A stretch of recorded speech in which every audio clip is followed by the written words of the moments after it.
Yesterday we had, unit two, which was about the verb to be, and unit three is the present simple. Yesterday we talked about the verb to be, and today we are going to talk about the present simple, that which is he, she, and it. And let's go forth. The present simple express the fact that which is always true or true for a long time. Let's say again, the present simple express a fact which is always true or true for a long time. For example, he comes from London. It's a fact, right? If someone comes from London, you can say he comes from London. He works in bank. He works in a bank. And he comes from London. He works in a bank. She goes skiing in winter. He never had a holiday. Positive form. He lives in Australia. She lives in Australia. It lives in Australia. And we can use with we, you, and they. We can say that they live in Australia, you live in Australia, and they live in Australia without adding the s, because this is the present simple and they are the plural form. Negative. He doesn't live in Australia. Sorry. When we come to use does or doesn't, we cannot add the s in live. For example, we cannot say he doesn't live in Australia. So we cannot say like this. Instead, we can say he doesn't live in Australia, because the s which he has already been in does. So that we can say he doesn't live in Australia, she doesn't live in Australia, doesn't live in Australia. And a question form, which we can use the WH question: where does he live?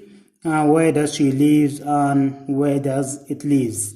Where does it live? Where does he live? Where does she live? Without adding the s, which I've already here added the s, but without adding the s, we can say where does he live. Without saying where does he live, we can say where does he live. Where does she live? Where does it live? There he is. He have. We have is an irregular verb. You cannot say she has a dog.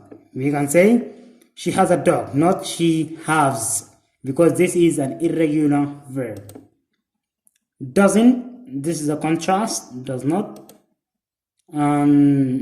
Yes or no questions. Yes or no questions. Does he live in Australia? Yeah, like this.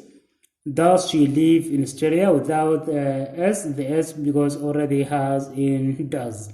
Does it live in France? Does she live in France? Does he live in France? Such kind of thing.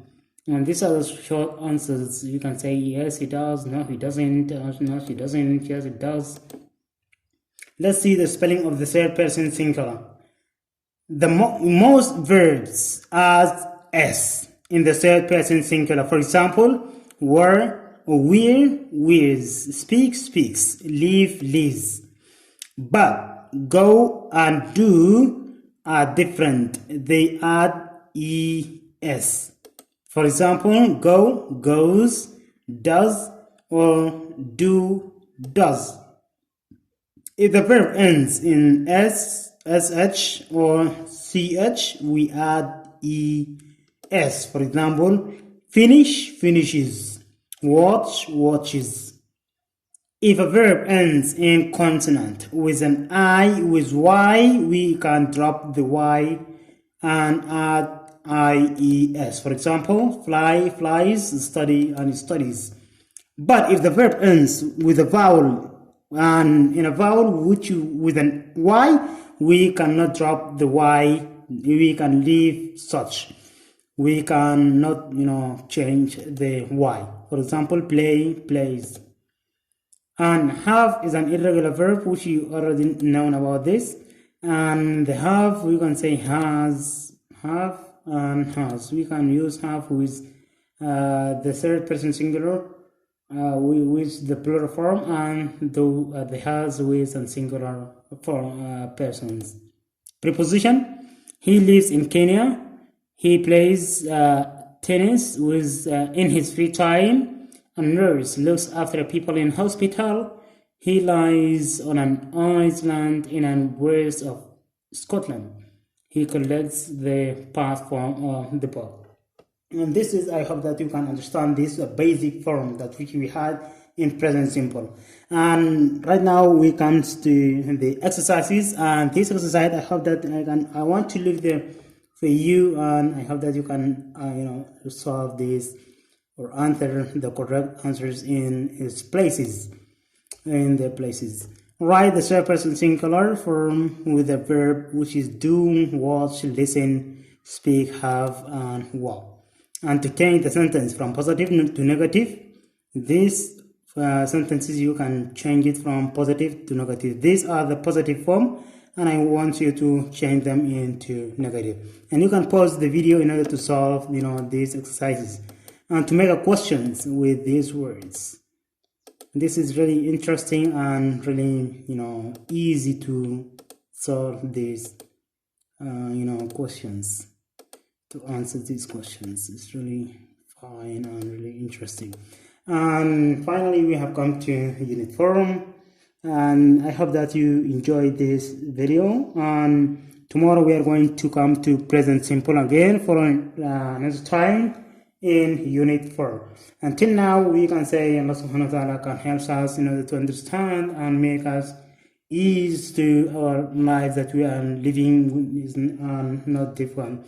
And thank you so much for watching, and I hope you, and I always want you to remind you that you have to speak English, always to speak English and use this the grammar in order to understand and the structure of the words, how you can pronounce, so that it can help you in building your language. Until here, we can see you in the next video.